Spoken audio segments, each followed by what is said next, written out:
Well, let me go through Do you this think you part of could my get timeline. elected in Texas being anti-gun? Do I think I could get elected in Texas being anti-gun? One thing about if me in politics is to give you a direct statement right there is me playing a game that I'm not interested in playing. Okay, To give you a direct statement right there. I always have friends where I work, and if I don't have friends at the job, I will not keep the job. So when I was fired the last time from this show, people say to me, were you okay with that? And my answer is, I was happy. I think I'm going to miss the friends that I have here. We need to talk about what just happened on The View. Matthew McConaughey appeared to promote his new book, but the interview quickly went off the rails. Tensions flared when he pushed back on Joy Behar's gun control talking points. Something she clearly didn't see coming. Her expression said it all. This was no cozy promo segment, but the friction didn't start there. According to sources in the studio, Joy appeared visibly rattled even before the commercial break. Reportedly, she was so shaken by a comment from McConaughey that she stormed off the set during intermission. When the show returned, the mood had shifted dramatically from light talk show banter to what felt like full-on damage control. I don't think anyone thinks you're one way or another way. And in 2021, you considered to run for governor of the state of Texas before deciding to focus on your family. Yep. Do you think political office is in your future? Can you see that? If it's where I would deem myself to be most useful? Things took a strange turn. On The View, and it all started with a foot massage flashback. Longtime viewers might remember this bizarre moment from 2006, when Matthew McConaughey gave Joy Behar a foot rub live on air.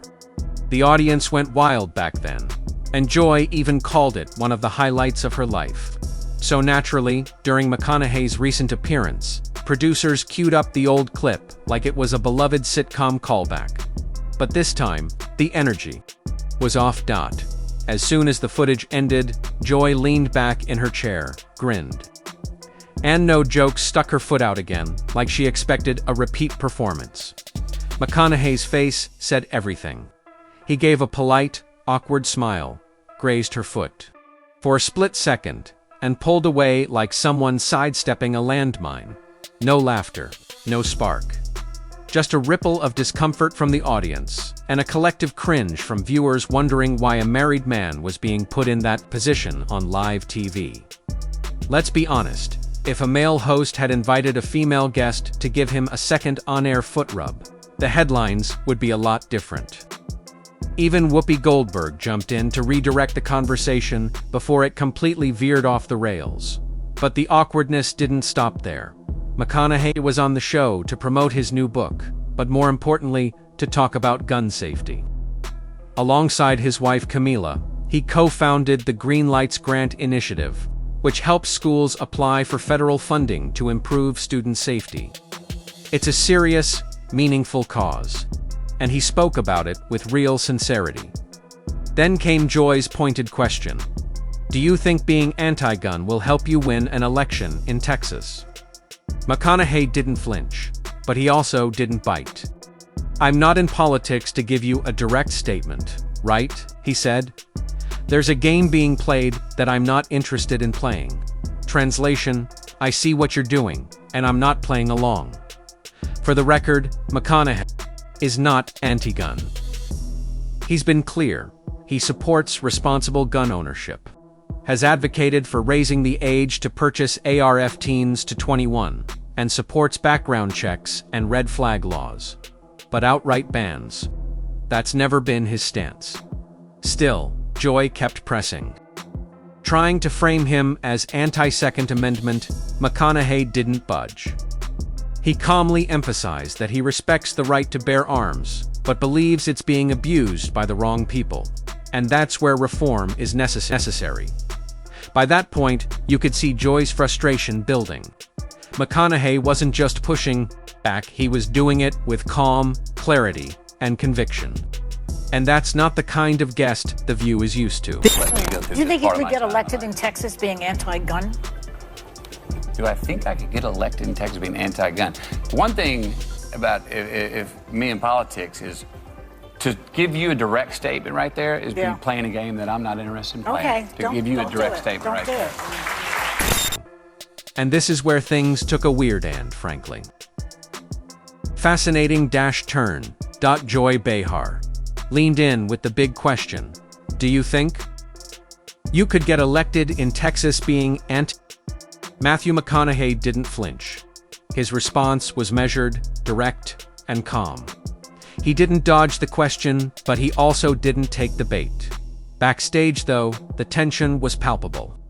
According to whispers from crew members and audience members near the stage, the atmosphere during the commercial break was tense. Joy was reportedly irritated. She hadn't expected that kind of pushback, especially not live, and especially not delivered with that kind of blunt honesty. Some even said she hesitated before returning to the table when cameras came back on. And once the show resumed, the shift was obvious. Joy, usually the loudest voice at the table, was suddenly subdued. She barely looked in McConaughey's direction. It was as if a switch had been flipped. That's when Sonny Hostin stepped in, seemingly attempting a soft reset. Still think you're anti-goon. I think you're in favor of laws and gun control. Translation, let's try to clean this up. But instead of smoothing things over, it only made the moment more awkward. The tension lingered.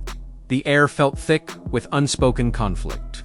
Joy's earlier question had clearly struck a nerve, and now the panel was trying to walk it back in real time. McConaughey, for his part, remained composed, respectful, and entirely unshaken. He wasn't defensive, but he also wasn't falling for any more rhetorical traps.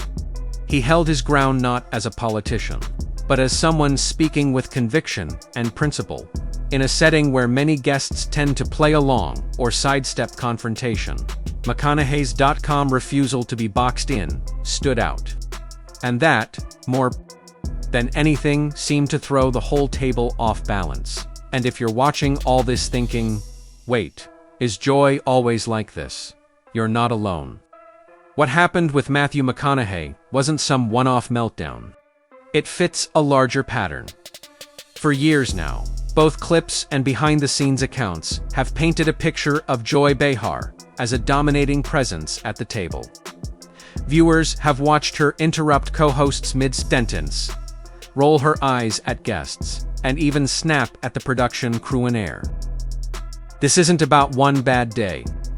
Entire Reddit threads are dedicated to how Joy shuts down topics she doesn't like, talks over others until she gets the last word, or derails discussions to redirect attention back to herself.